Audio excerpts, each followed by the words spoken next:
Welcome back.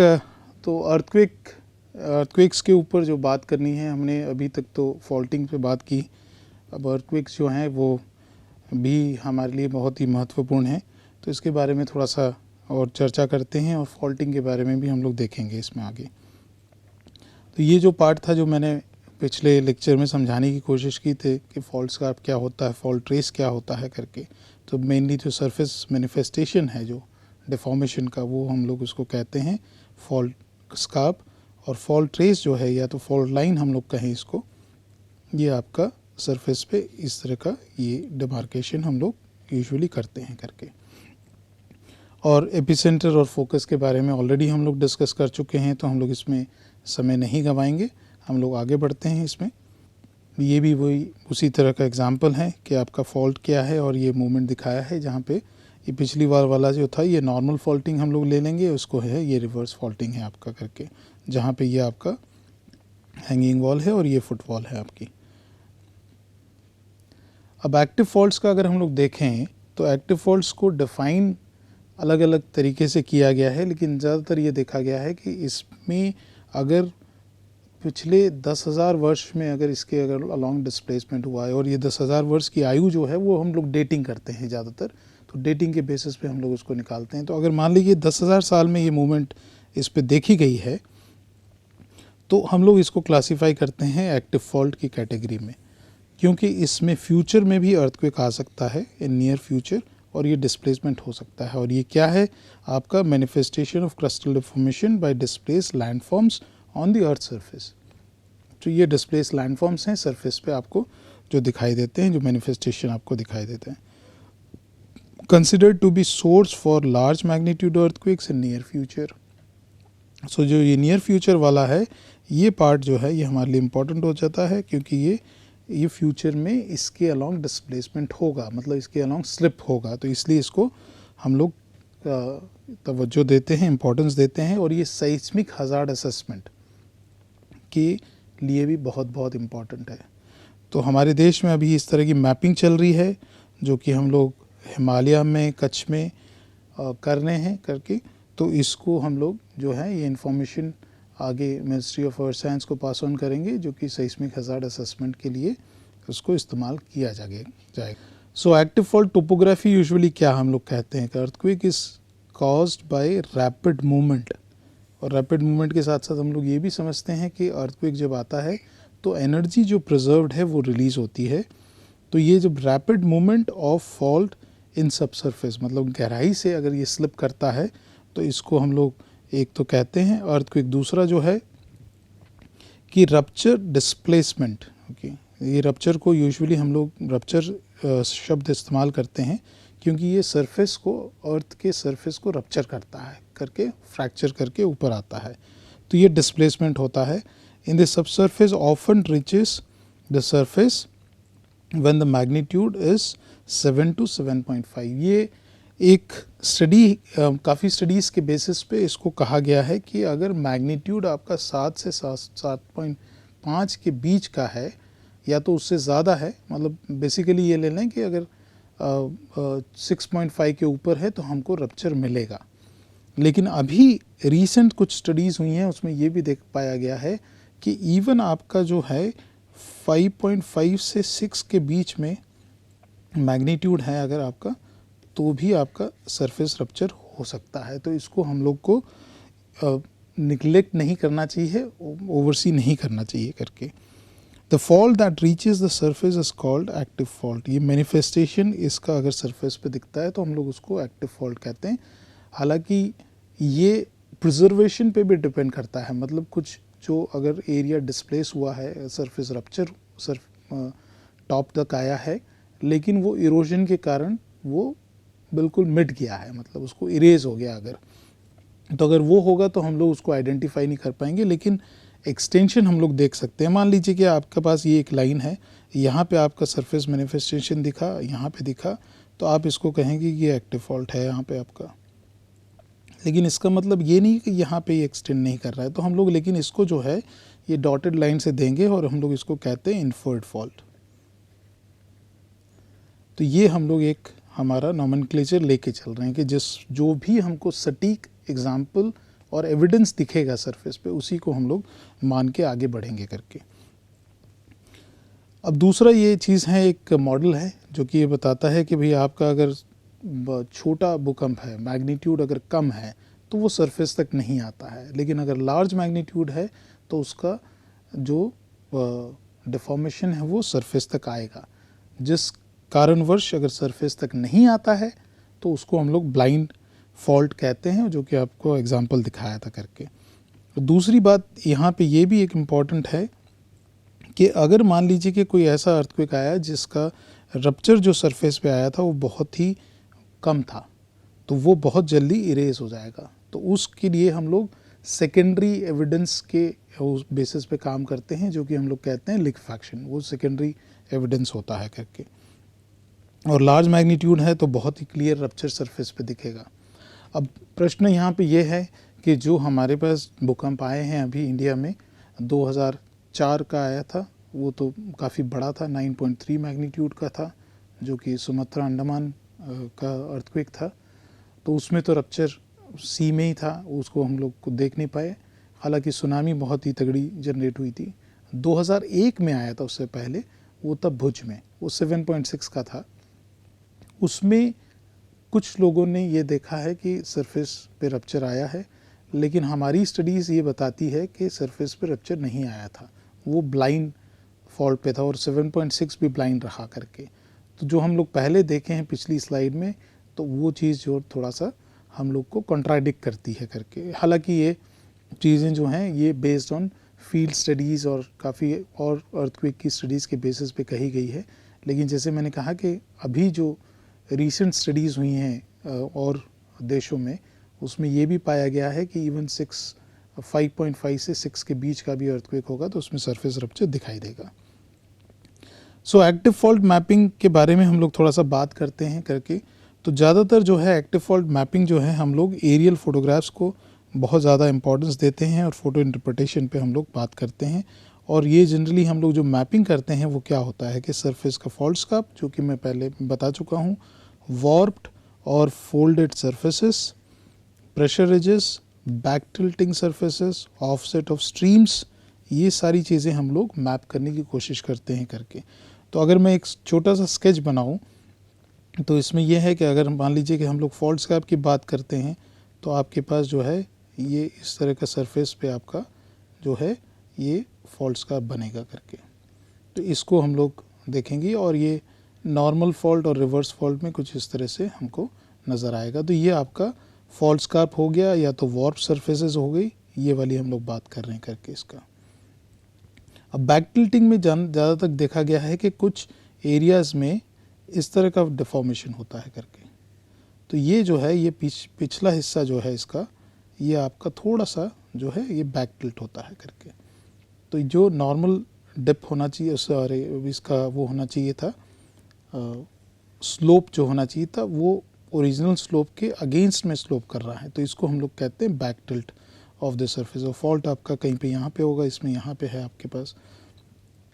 तो ये चीज़ें आपको हम लोगों को ध्यान में रख के जब हम लोग मैपिंग करते हैं तो इसको हम लोग ध्यान रखते हैं करके। तो यहाँ पे ये फॉल्ट होगा, ये फॉल्ट लाइन होगी आपकी, तो ये बैक टिल्ट हो गया। तीसरा है आपके पास जो स्ट्रीम ऑफसेट्स जो हैं। स्ट्रीम ऑफसेट्स बेसिकली हम लोग क्या कहते हैं, अगर प्लान व्यू में देखें हम लोग करके, तो मान लीजिए कि एक रिवर ऐसे फ्लो कर रही है और यहाँ पे आपका फॉल्टिंग हो रही है करके। ये स्ट्राइक स्लिप फॉल्टिंग के बेसिकली हम लोग देखते हैं करके। और ये ब्लॉक जो है आपका ये मूव किया इस तरफ और ये इस तरफ जा रहा है करके, ये राइट लैटरल है। तो आपकी जो स्ट्रीम्स होंगी वो किस तरह बिहेव करेंगी, वो आपका ऑफसेट होगा वो स्ट्रीम का। तो मैं दूसरा एक कलर ले लेता हूँ, यहाँ पे येलो कलर से मार्क करते हैं। तो ये क्या हुआ आपका, यहाँ से ये स्ट्रीम आ रही थी जो ये आपकी इस तरफ चली गई आपके, और ये आपका ऐसे आया करके, सॉरी ये ऐसे नहीं होगा, ये उल्टा होगा करके आपका। तो ये वाला जो पोर्शन है ये आपका ऐसे गया और ये आपका ये गया ऐसे। तो ये जो है आपका डिस्प्लेसमेंट आपका स्ट्रीम का हो गया। तो ये ब्लॉक आपका इस तरफ मूव किया, ये इस तरफ मूव किया। तो ये ऑफसेट जो हैं हम लोगों को यूजुअली हम लोग इसको सरफेस पे देखते हैं और उसको आइडेंटिफाई करते हैं। तो ये हमको बताता है कि पहले जो था आपका स्ट्रीम वो आपके इस यहाँ पे बह रही थी, यहाँ पे करके ऐसे सीधे जा रही थी, अभी ये इसका डिस्प्लेसमेंट हो गया है करके। तो ये चीज़ें हम लोग लेके चलते हैं। So active fault, we cannot detect any active fault without satellite photo interpretation, क्योंकि जब तक हम लोग सरफेस एक्सप्रेशन नहीं देखेंगे तब तक हम लोग उसको नहीं कर पाएंगे करके, ये डिफ़िकल्ट है करके इसके लिए। तो ये कोई मेथोडोलॉजी दी गई है इसके, हालांकि आप हम लोग इसकी डिटेल में अभी नहीं जाएंगे, लेकिन ये हम लोग एक जो एक्टिव फॉल्ट मैपिंग और हैज़ार्ड असेसमेंट की बात करते हैं तो हम लोग पहले सैटेलाइट डेटा इंटरप्रिटेशन करते हैं, फिर उसके साथ साथ हम लोग लिटरेचर भी सर्वे करते हैं, जिसमें हम लोग देखते हैं हिस्टोरिकल अर्थक्वेक्स के बारे में कि क्या रिपोर्टिंग दी गई है अर्थक्वेक्स के बारे में। फिर फील्ड सर्वेज, फिर हम लोग जो है ट्रेंच सेक्शन देखने की कोशिश करते हैं तो उसमें हम लोग ट्रेंचिंग करते हैं, फिर इन्वेस्टिगेशन, फिर डेटिंग है आपका, और फिर हम लोग देखते हैं कि कितने अर्थक्वेक्स आए हैं। ये पूरा अपने में एक अलग से सब्जेक्ट है जो कि हम लोग कहते हैं पैलियोसेइस्मोलॉजी। ये हम किसी और समय अगर इसको फ्लोट करेंगे तो आप लोगों को ये आप लेंगे तो काफ़ी उपयोगी होगा इसके लिए। अब अर्थक्वेक्स में ज़्यादातर ये देखा गया है कि डैमेज जो होता है उसकी वजह से लोग मरते हैं, ना कि फॉल्ट का डिस्प्लेसमेंट हुआ या स्लिप हुआ या रप्चर हुआ उसकी वजह से लोग मारे गए। तो हमारे लिए ये ज़रूरी है कि हम ये समझें कि इस एरिया में या कोई जो पर्टिकुलर एरिया है, एक्टिव एरियाज़ हैं, उसमें क्या मैग्नीट्यूड का अर्थक्वेक आएगा और वो अर्थक्वेक किस फॉल्ट लाइन के अलॉन्ग आएगा। ये अगर हमें मालूम है तो हम उसी तरह से अपना कंस्ट्रक्शन कर सकते हैं और उसके बेसिस पे हमारी साइस्मिक इंटेंसिटी क्या रहेगी। ये हमने पिछली बार भी बात की है जो लेक्चर में एम्प्लीफिकेशन वाली बात कर रहे थे, तो ये इम्पॉर्टेंट है। ये 1994 का डैमेज दिखा रहे हैं, ये लॉस एंजलिस में हुआ था अर्थक्वेक, तो इसका डैमेज है। ये आपका मैक्सिको का है, 1985 का अर्थक्वेक का है जिसमें मैसिव डैमेज हुआ था, काफ़ी लोग मारे गए थे। ये 1995 कोबे का है।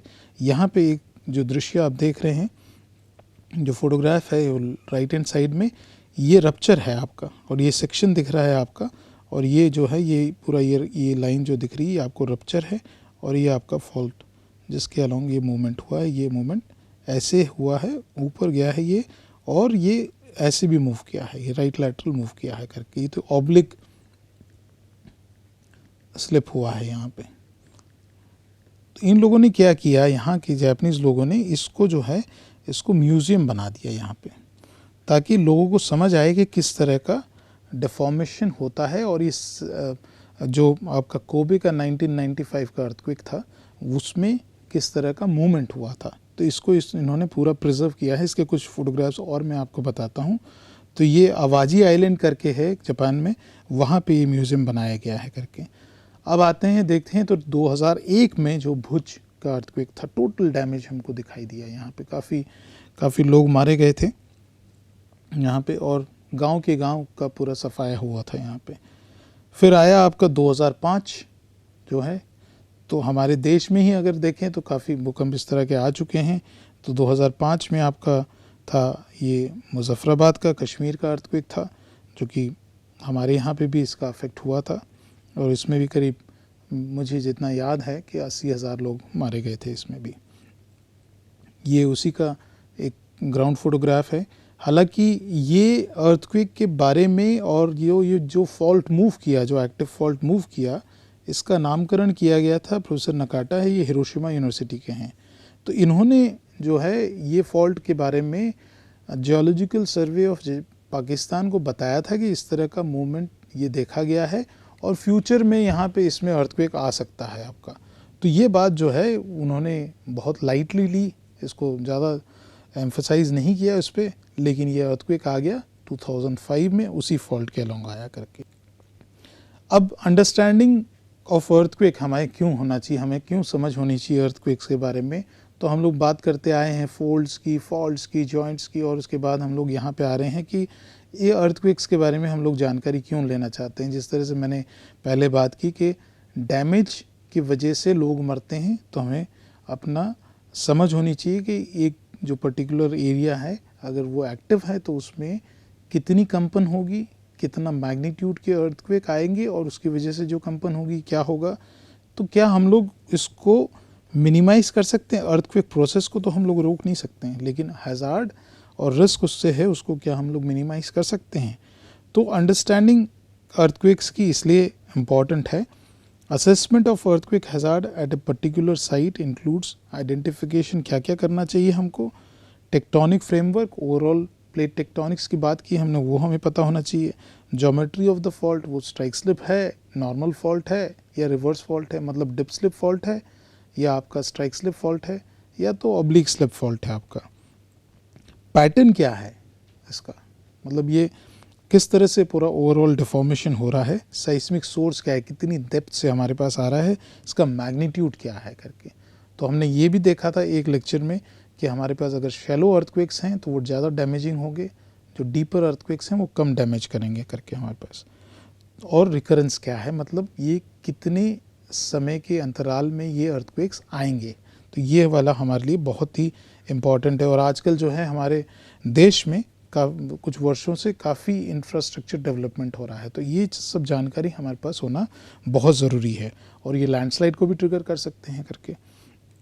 तो आगे बढ़ते हैं। तो हमारी जो मनसा होनी चाहिए ये जानने की कि ये हमारी जो साइट बैठी है, ये हमारी साइट जो है ये आपके फॉल्ट से कितनी दूरी पे बैठी है। तो इसी के लिए ये हमारे पास सारे बॉक्सेस जो हैं वो चेक होने चाहिए कि ये हम लोग ने किया है करके। टेक्टोनिक फ्रेमवर्क क्या होगा इसका, ठीक है, फिर फोकल मैकेनिज़्म क्या होगा और किस तरह की फॉल्टिंग होगी, ठीक है, एनर्जी कितने नीचे से रिलीज़ होने के चांसेस हैं इसमें, साइस्मिक वेव जो है वो रेडिएशन प्रोपोगेशन किस डायरेक्शन में हो सकती है वो भी हम लोग पता लगाएं कि हमारी साइट ये है ये कितनी दूर बैठी है आपके उससे करके। और इसका जो साइट कंडीशन है वो क्या है आपकी, वो अलूवियम है या रॉक है या क्लेई है, मटेरियल क्या है, वो मटेरियल को हम लोग देखेंगे। तो उसके बेसिस, बिकॉज ये सॉइल जो है आपकी अगर लूज है तो ये एम्पलीफाई करेगी। इसलिए हमारे अगर देश में देखा जाए कि अगर मान लो कि हमारा ये हिमालय है, ये वाला आपका, ये तो एग्जांपल दे रहे हैं, और ये हमारा इंडो गैंजेटिक प्लेन है करके, तो ये सबसे ज़्यादा इफेक्ट करेगा क्योंकि एम्पलीफाई करेगी यहाँ पे वेव्स करके। तो ये बारे में हमारे पास जानकारी होनी चाहिए, बिकॉज ग्राउंड मोशन जो है वो एक इम्पॉर्टेंट रोल प्ले करेगा साइस्मिक हज़ार्ड में करके उसकी जानकारी में।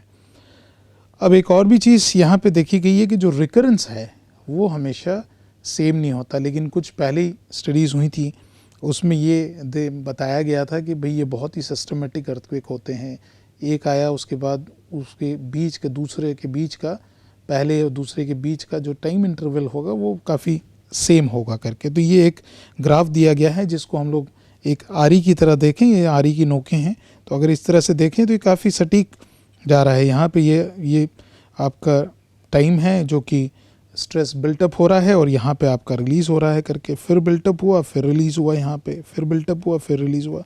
तो इसका जो टाइमिंग है यहाँ पे ये काफ़ी मतलब सेम है करके अगर इसको देखें हम लोग तो। लेकिन नेचर में, कुदरत में ये नहीं होता है करके, ये बदलता है करके, क्योंकि एक बार अगर जिस चीज़ को आपने डैमेज कर दिया, फ्रैक्चर कर दिया, वो वीक हो जाती है। तो ये दूसरा जो दिखाया गया था इसका जो अर्थक्वेक का जो रिकरेंस इंटरवल का है बात, तो अगर उसको हम देखें तो ये बात जो है वो कहते हैं कि भाई जो उसकी क्षमता है, जो मटेरियल की शेयर स्ट्रेंथ है जो वो बदलती है, और उस वजह से जो है आपका जो है जनरली जो है वो कंप्लीट स्ट्रेस जो है वो रिलीज़ नहीं होता, वो बीच में ही कहीं पे रिलीज़ हो जाएगा। तो मान लीजिए कि पहला अर्थक्वेक तो ये आया जिसमें ये समय लगा आपका, लेकिन दूसरा अर्थक्वेक जो यहाँ पे आना था, जो कि इसी समय पे आना था, इस समय पे आना था, जो कि अगर मान लो कि ये इस समय जो इंटरवल था वो सेम है आपका, लेकिन वो पूरा स्ट्रेस रिलीज़ नहीं किया, वो इनकम्प्लीट स्ट्रेस रिलीज़ किया उसने। तो इनकम्प्लीट स्ट्रेस से क्या हुआ, आपके पास जो स्ट्रेस यहाँ पे इस समय तक बना था करके, उसमें से पार्शियली स्ट्रेस ही रिलीज़ हुआ, पूरा कंप्लीट नहीं हुआ, इतना आपके पास बच गया, ये वाला पोर्शन, इतना स्ट्रेस आपके पास बच गया, इतनी एनर्जी आपके पास बच गई। अब ये क्या होगा, ये फिर से बिल्टअप होगा, लेकिन ये बहुत जल्दी इसके दोनों के बीच में आ जाएगा। यानी क्या हुआ कि जो पहला भूकंप आया था वो आपका समय ये लगा था, मान लीजिए कि ये 400 वर्ष था यहाँ पे, ये आ गया आपका, ये भी 400 वर्ष में आया करके यहाँ पे, तो हम लोग ये एक्सपेक्ट करें कि अरे चलो ये 400 साल के बाद आया था, अब 400 साल के बाद आएगा, ऐसा नहीं होगा, क्योंकि ये पोर्शन जो है ये हमारे पास बच गया है करके। तो इस वजह से ये बहुत जल्दी हो सकता है कि ये 200 ही साल में आ जाए करके अर्थक्वेक। तो ये जो साइकिल है इस पे हम लोग ज़्यादा लोग बात करते हैं इसमें कि रिपीट टाइम क्या है, लेकिन इसमें बहुत ज़्यादा हमको इसके पचड़े में हम लोग नहीं पढ़ते हैं, क्योंकि इसका मेन ये रीज़न है कि जो रॉक्स हैं, जो मटेरियल है, उसकी जो है ये स्ट्रेस पैटर्न भी चेंज होता है एक। So change in the stress from the earthquake of the near by, एक तो ये भी, ये दूसरा एग्जांपल हम आते हैं करके, लेकिन मोस्टली ये जो है ये आपका चेंज इन द स्ट्रेंथ आपका है रॉक्स का, तो इस वजह से है। दूसरा एग्जांपल, तो एक एग्जांपल तो ये हुआ, दूसरा एग्जांपल ये है कि आपका यहाँ तो स्ट्रेस सारा रिलीज हो गया, अब क्या होगा कि इसमें जो है स्ट्रेस बिल्टअप होना शुरू हुआ, लेकिन बीच में फिर से एक आपका यहाँ पे अर्थक्वेक आ गया जो कि आपका पार्शियल था, फिर से इसी तरह से आपका ये देखा जाएगा करके। तो ये जो पैटर्न है आपका चेंज होगा, बिकॉज आपका जो अर्थक्वेक साइकिल है वो ज़्यादातर डिपेंड करेगी आपकी रॉक स्ट्रेंथ पे कि क्या है रही है वहाँ पे एरिया में। तो ये एक पार्ट है। अब अगर आगे देखते हैं कि अगर इसका हम लोग जो हज़ार्ड असेसमेंट मेनली करते हैं तो वो लोग कैसे देखते हैं इसको कि साइट जो है आपकी, द साइट ऑफ इंटरेस्ट, या तो वो आपके कोई लाइफलाइन स्ट्रक्चर है या तो आपकी सिटी है कुछ, तो वो कितनी दूर बैठी है उस फॉल्ट से, और जो प्रोबेबिलिटी है अर्थक्वेक्स की, किस मैग्नीट्यूड का अर्थक्वेक आएगा उससे कितनी दूर बैठी है, वो एक बहुत ही इम्पॉर्टेंट है। और एक स्टडी की जाती है जो कि जियोलॉजिकल जो हम लोग कहें और उसके साथ जियो टेक्निकल को भी हम लोग इनकॉर्पोरेट करें, जिसमें हम लोग ये स्टडी करें कि ये मटेरियल जो है इस एरिया में ये क्या है। तो मान लीजिए कि यहाँ पे एपिसेंटर है, तो क्या ये सारा एरिया एक ही तरह से बिहेव करेगा, behaviour of the area in the sense of the material कि क्या है वो, ये एम्पलीफाई करेगा कि नहीं करेगा, तो ये डिपेंड करेगा लोकल जियोलॉजी पे। आपका लोकल जियोलॉजी मतलब ये मटेरियल क्या है उसका, ये सारे के सारे रॉक्स हैं या ये अलूवियम है, ये क्या है करके, तो इस पे डिपेंड करेगा। इसीलिए ये जो आपका दिखाया है ये एक एरिया है, लॉस एंजलिस का है, रीजन है, जिसमें देखा गया है कि 6.7 मैग्नीट्यूड का अर्थक्वेक आता है अगर, जो कि आपका 1994 में भी आया था वहाँ पे नॉर्थ रीच का, तो उससे इंटेंसिटी क्या रही थी, इंटेंसिटी क्या कर रहे हैं हम लोग, इंटेंसिटी ऑफ शेकिंग करके। तो कुछ एरियाज़ जो हैं जिसमें इंटेंसिटी हाई रही आपकी और कुछ एरियाज़ में इंटेंसिटी आपकी लो रही, और ये लो और हाई जो आया ये क्यों हुआ, ये बेसिकली इसका रीज़न एक रहा था कि आपका जो एरिया का डिस्ट्रीब्यूशन ऑफ मटेरियल है वो डिफरेंट था करके। तो ये चीज़ भी हमको लेके चलनी है साथ में। अब हम अगर हिमालय की बात करें या तो हम इंडिया के साइस्मिक जोन्स की बात करें, तो हमारे पास क्या है करके यहाँ पे अभी जो है अगर हम लोग इसमें देख रहे हैं तो हमारे पास पूरा देश अगर हम लोग ले लें, इंडियन सब कॉन्टिनेंट ले लें, और चारों तरफ से हम लोग घिरे हुए हैं जो कि अर्थक्वेक हैजार्ड पे है। हिमालय जो है सबसे मोस्ट एक्टिव माना जाता है, हालांकि उसके साथ साथ ये वाला जोन भी हम लोग जो है वो एक्टिव मानते हैं, क्योंकि यहाँ पे हमारे पास 9.3 का अर्थक्वेक है और ये second to third largest earthquake है इन द वर्ल्ड अभी तक का जो रिकॉर्ड किया गया है। और हिमालय का जो है अभी तक हमारे पास जो ये रिकॉर्ड्स हैं, हालांकि यहाँ पे 2015 भी जुड़ेगा करके, ये आपका गोरखा अर्थक्वेक था, ये भी मैग्नीट्यूड 7.6 का था करके। तो हमारे पास काफ़ी अर्थक्वेक्स यहाँ पे हुए हैं। हालांकि एक और भी अर्थक्वेक है जो कि इसमें लिस्टेड नहीं है, जो कि हिस्टोरिकल और अभी हमने आइडेंटिफाई कर लिया है उसको, वो है आपका 1505 का है। 1505 का अर्थक्वेक है, वो भी मेजर अर्थक्वेक था इस इलाके में करके। तो हिमालय भी ये का जो डिफॉर्मेशन पैटर्न है और जो प्लेट बाउंड्री हम लोग जो देखते हैं उसकी वजह से हमें ये पता है कि ये एरिया एक्टिव है। दूसरा जो कच्छ का एरिया है वो भी काफ़ी एक्टिव है, उसमें भी अर्थक्वेक्स आ रखे हैं, और 2001 का जो था वो रिसेंट था, और अंडमान निकोबार में 2004 का है। मतलब इसी सदी के बारे में अगर हम लोग बात करते हैं तो हमारे पास काफ़ी अर्थक्वेक्स हैं 2005 का, 2015 का हिमालय में है, 2001 का आपके पास कच्छ में है, 2004 का आपके पास अंडमान और निकोबार में है करके। तो हमारा ईस्ट, वेस्ट, नॉर्थ सारा कवर हो गया यहाँ पे। तो हम लोग सारी तरफ से घिरे हुए हैं। अलावा उसके कि ये एरिया है, इससे अर्थक्वेक्स भी जनरेट होंगे और प्लस सुनामीज भी होंगी आपकी, लेकिन यहाँ पे सिर्फ अर्थक्वेक्स होंगे करके। और यहाँ पे ज़्यादा देखा गया है कि यहाँ शैलो अर्थक्वेक्स होंगे।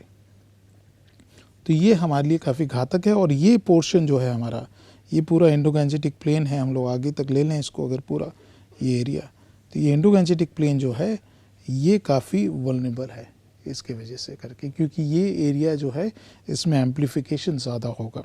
और कच्छ की वजह से तो ये पूरा एरिया जो है आपका गुजरात का और इस तरफ का, ये काफ़ी अफेक्ट करेगा इसमें। और कच्छ में भी, और हम लोग अगर ये कहें कि हमारा ये कोस्टल एरिया है, ये वाला भी अफेक्टेड होगा सुनामी से, क्योंकि यहाँ पे जो है हमारे पास सबडक्शन जोन है। यहाँ पे ये मकरान सबडक्शन जोन हम लोग इसको कहते हैं करके, ये है आपका मकरान सबडक्शन जोन। और इसी तरह से यहाँ पे आपका है जो है ये Andaman Sumatra Andaman subduction zone है हमारे पास। तो आज अगर हम इसको देखते हैं, ये 2001 के बाद ये मॉडिफाई किया गया था जो साइस्मिक जोनेशन मैप है, और जिसमें जोन 1 जो है वो पहले हुआ करता था उसको हटा दिया गया, क्योंकि ये पाया गया कि जो कंपन, जो इंटेंसिटी हमने मेजर की गई अलग अलग एरिया में, उसके वजह से इसमें जोन 1 की जितनी इंटेंसिटी नहीं थी ज़्यादा थी उससे। तो जोन 1 हटा दिया गया है और अभी हमारे पास हाल में जोन 5 हैं, मतलब जोन 2 से लेके हमारे तक 5 तक हैं करके। जोन 1 जो है वो पहले हुआ करता था, इसको हटा दिया गया है करके। तो और भी हैं, मतलब ये अर्थक्वेक्स के बारे में अगर हम लोग देखते हैं तो हेटी का एक अर्थक्वेक है 2010 का है, जिसमें काफ़ी डैमेज हुआ था, काफ़ी लोगों की जानें गई थी। और यहाँ पे अगर आप देखें कि किलिंग मोर देन 2,30,000 लोगों की डेथ हुई है यहाँ पे। और रीज़न क्या था आपका? Poor quality of construction.